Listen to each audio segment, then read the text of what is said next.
Hi అండి, hello, నమస్తే. Welcome to me అదిరేటి రుచులు ఫుడ్ ఎక్స్ప్రెస్లో నెత్తళ్ళు చింత చిగురు కర్రీ చేస్తే ఎలా ఉంటుందో చూద్దాం. కావాల్సిన పదార్థాలు ఏంటి? ఉప్పు, పసుపు, కారము, వెల్లుల్లి, చింత చిగురు, నెత్తళ్ళు, ఆయిల్, పచ్చిమిర్చి, కొద్దిగా జీలకర్ర. ఇదిగోండి, నేను ఒక 3-4 మినిట్స్ నుంచి ఇది వేయిస్తున్నాను సన్న సెగ మీద. మంచిగా మట్టి పెంక పెట్టుకున్నాను, దాని మీద వేయించేసాను. చాలు, ఇది దాదాపు 3 మినిట్స్ నుంచి సిమ్లో ఇట్లా మంచిగా వేగింది అంతే. దీన్ని ఇప్పుడు నేను గిన్నెలోకి తీసేసి పెద్ద గిన్నెలో వేసి ఎక్కువ నీళ్ళలో వేసి కడుక్కొస్తాను.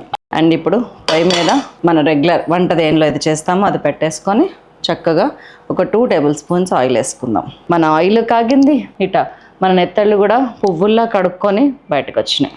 ఇప్పుడు ఇది చాలా బాగుంటుంది అన్నట్టు నేను వేసేస్తున్నాను. నీళ్ళు లేకుండా వేయండి, గట్టిగా పిండి. ఇదిగోండి, ఇట్లా గోల్డెన్ బ్రౌన్ షేడ్కి చాలు మనకి తీసేసుకోండి. మరీ డార్క్ బ్రౌను గలగలలాడేటట్టు వేయించకండి. పోపులు గీపులు ఏం పెద్దగా వేసేది లేదు. కొంచెం ఒక 1/2 టీ స్పూన్ జీలకర్ర వేస్తున్నాను, పచ్చిమిరపకాయలు, and then medium size onions 2.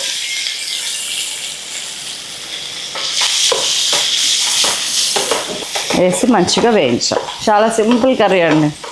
చక్కగా వేయించుదాము. వేయించాలంటే మనకు కొంచెం ఉప్పు పడాలి, 1/2 టీ స్పూన్ ఉప్పు. చక్క కదపకుండా కొంచెం సేపు అట్లా వేగనివ్వండి, మొత్తానికి ఫ్లేమ్ తగిలేటట్టు. ఇది కూడా అంతే, ఎక్కువ బ్రౌన్ షేడ్ వచ్చేదాకా ఉంచకండి, ఇట్లా చాలు. సో ఈ టైంలో నేను మంచిగా ఒక 10-12 వెల్లుల్లిపాయలు ఇట్లాగా ముక్కలు కోసేసిన. నో అల్లం, ఓన్లీ వెల్లుల్లి. వెల్లుల్లి వేసి కొంచెం అటు ఇటు వేగగానే ఈ టైంలో పసుపు 1/2 టీ స్పూను, మనం వేయించి పెట్టుకున్న నెత్తళ్ళు.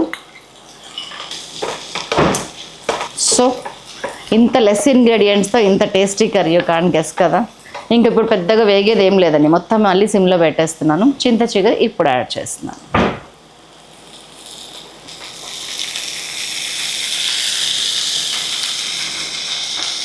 ఫ్రీజర్లోంచి తెచ్చిన చింత చిగురు కదా, పొగలు వస్తుంది చూడండి.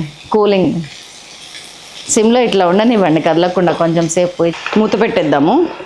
చూద్దాం ఇంతసేపు ఉడుకుతుందో. ఒక 2 మినిట్స్ అంతే మూత పెట్టాలా ఉంచాక మళ్ళీ కదిపి చెప్తా. 2 మినిట్స్ టడా, తడిగా అయిపోయాను చూసారా. ఇప్పుడు మనకి ఉల్లిపాయ, చింత చిగురు, నెత్తాళ్ళు ముఖ్యంగా ఉడకాల్సిన అవసరం ఉంది. నేను ఫస్ట్ కారం వేసేస్తున్నాను, 1.5 టీ స్పూన్. ఎవరు ఎంత కారం తింటే అంత. 1 టీ స్పూన్ అయితే 1 టీ స్పూనే, కానీ ఇది పులుపు కర్రీ కాబట్టి కొంచెం కారం పడుతుంది.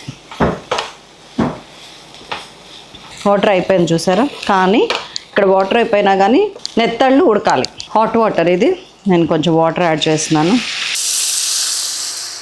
ఒక 100 ml అంతే. అదే సిమ్ ఈవెన్గా స్ప్రెడ్ చేసి మూత పెట్టేస్తున్నాను. అట్లనే సిమ్లో ఉడకనివ్వండి, 5 నిమిషాలు ఉడకనివ్వండి. టడా, దాదాపు 7-8 నిమిషాలు అయిందండి. మధ్యలో ఒకసారి వచ్చి నేను ఉడకకపోతే ఇంకా కొన్ని వాటర్ యాడ్ చేశాను. మొత్తం కలిపి ఒక 100 ml వాటర్, మహా అయితే 125. ఇంకా వాటర్ ఉంది, అది కూడా మనకి ఆరిపోవాలి. కూర ఖతం, వాటర్ కూడా ఖతం, ఆయిల్ మంచిగా ఇప్పుడిప్పుడే పైకి వస్తుంది. కట్టేస్తున్నాను. ఇవాళ ఫాస్ట్గా చేశాను, ఎందుకంటే ఫాస్ట్గా తినాలని ఉంది.